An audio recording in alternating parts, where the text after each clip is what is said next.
Hindu spiritual service foundation द्वारा 30 अगस्त को संपन्न किए जाने वाले पर्यावरण दिवस के विशिष्ट कार्यक्रम में हम सब लोग सहभागी हो रहे हैं। पर्यावरण यह शब्द आजकल बहुत सुनने को मिलता है और बोला भी जाता है, और उसका एक दिन मनाने का भी यह जो कार्यक्रम है वह भी अर्वाचीन है। उसका कारण है कि अभी तक दुनिया में जो जीवन का तरीका था या है, अभी भी बहुत मात्रा में है, प्रचलित है, वो तरीका पर्यावरण के अनुकूल नहीं है।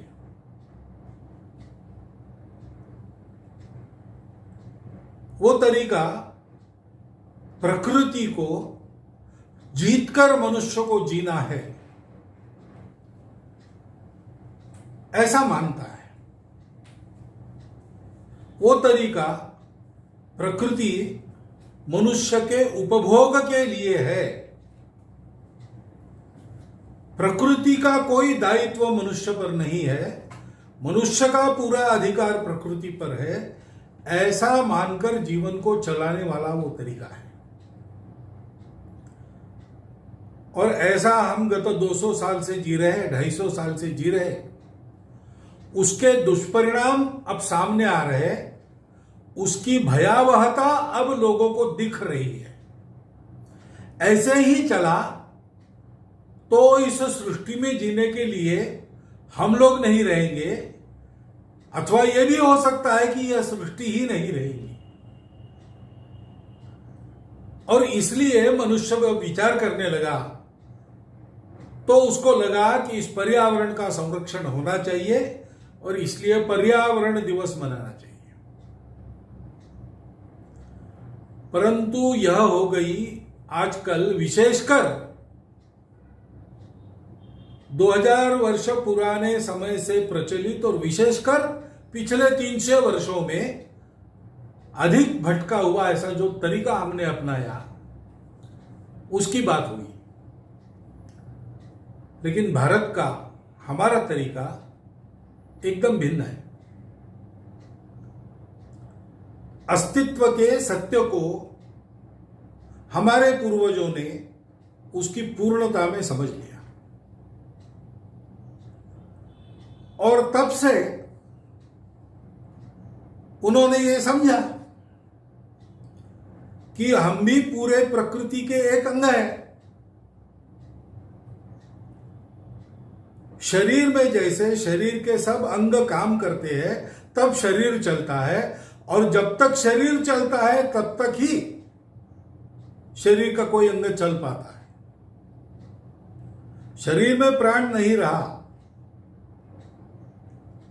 तो हृदय बंद होता है, थोड़ी देर में दिमाग भी काम करना बंद कर देता है, सबसे आखिरी में अंतड़ियों के स्नायु बंद हो जाते हैं, लेकिन सभी अवयव काम करना छोड़ देते हैं, मर जाते हैं। शरीर अंगों के कार्य पर निर्भर है, अंग शरीर से मिलने वाली प्राणिक ऊर्जा पर निर्भर है। यह परस्पर संबंध सृष्टि का हमसे है, हम उसके अंग है। सृष्टि का पोषण हमारा कर्तव्य है। अपने प्राण धारणा के लिए हम सृष्टि से कुछ लेते हैं, शोषण नहीं करते, सृष्टि का दोहन करते हैं। यह जीने का तरीका हमारे पूर्वजों ने समझा, और केवल एक दिन के नाते नहीं, एक डे के नाते नहीं, तो पूरे जीवन में उसको रचा पचा लिया। हमारे यहां ये स्वाभाविक कहा जाता है कि भाई शाम को पेड़ों को मत छेड़ो, पेड़ सो जाते हैं। पेड़ों में भी जीव है, जीव सृष्टि का वो हिस्सा है। जैसे एनिमल किंगडम है वैसे प्लांट किंगडम है। ये आधुनिक विज्ञान का ज्ञान हमारे पास आने के हजारों वर्ष पहले से हमारे देश का सामान्य अनपढ़ आदमी भी जानता है, पेड़ों को शाम को छेड़ना नहीं चाहिए। अपने जीवन के तरीके में क्या करना क्या रहना सारा अनुस्यूत है। हमारे यहां रोज चींटियों को आटा डाला जाता था। हमारे यहां घर में गाय को गोग्रास, कुत्ते को श्वान बलि, पक्षियों को काक बलि, कृमि कीटकों को लिए बलि, और अतिथि भूखा कोई गांव में है उसके लिए ऐसे 5 बलि चढ़ाने के बाद गृहस्थ भोजन करता था। ये बलि यानी प्राणी हिंसा नहीं थी, ये बलि यानी अपने घर में पका हुआ अन्न इन सबको देना पड़ता है। इन सबका पोषण करना मनुष्य की जिम्मेवारी है, क्योंकि इन सब से पोषण मनुष्य को मिलता है।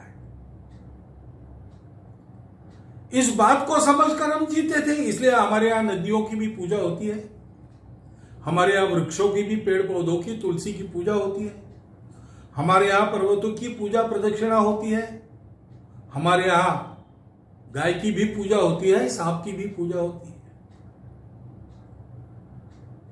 संपूर्ण विश्व जिस एक चराचर चैतन्य से व्याप्त है, उस चैतन्य को सृष्टि के हर वस्तु में देखना,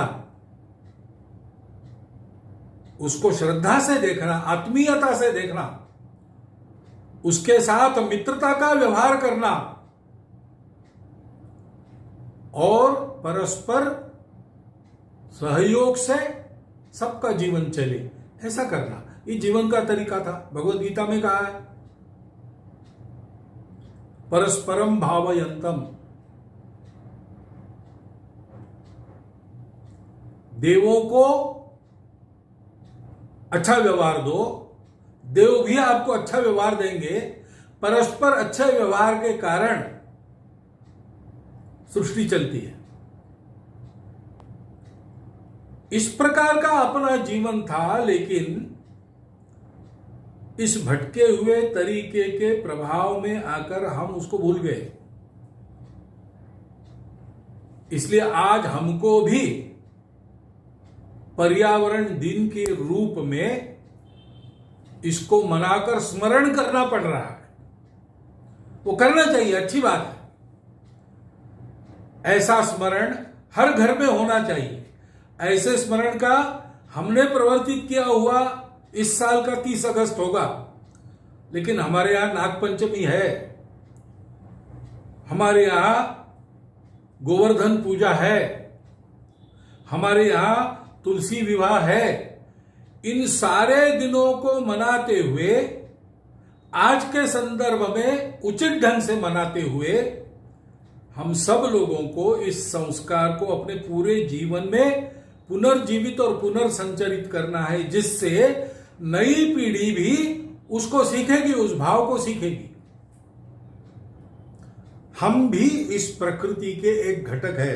हमको प्रकृति से पोषण पाना है, प्रकृति को जीतना नहीं। हमको स्वयं प्रकृति से पोषण पाकर प्रकृति को जिलाते रहना है। इस प्रकार का विचार करके आगे पीढ़ी चलेगी, तब ये विशेषकर पिछले 300-350 वर्षों में जो खराबी हुई है, उसको आने वाले 100-200 वर्षों में हम पाट जाएंगे। सृष्टि सुरक्षित होती, मानव जाति सुरक्षित होगी, जीवन सुंदर होगा। इस दिन को मनाते समय ये केवल कोई अपना एक मनोरंजन का कार्यक्रम हम कर रहे हैं ऐसा भाव न रखते हुए, संपूर्ण सृष्टि के पोषण के लिए, अपने जीवन को सुंदरता पूर्ण बनाने के लिए, सबकी उन्नति के लिए हम ये काम कर रहे हैं, ऐसा हमको भाव मन में रखना चाहिए। और आंखें खोलकर इस एक दिन का संदेश साल भर पूरे जीवन में छोटी छोटी बातों का विचार करते हुए अपने आचरण में उतारना चाहिए, ऐसा मुझे लगता है। इस चिंतन को आपके विचार के लिए आपके सामने रखता हूं। इस दिवस की आपको शुभकामनाएं देता हूं और मेरा कथन समाप्त करता हूं।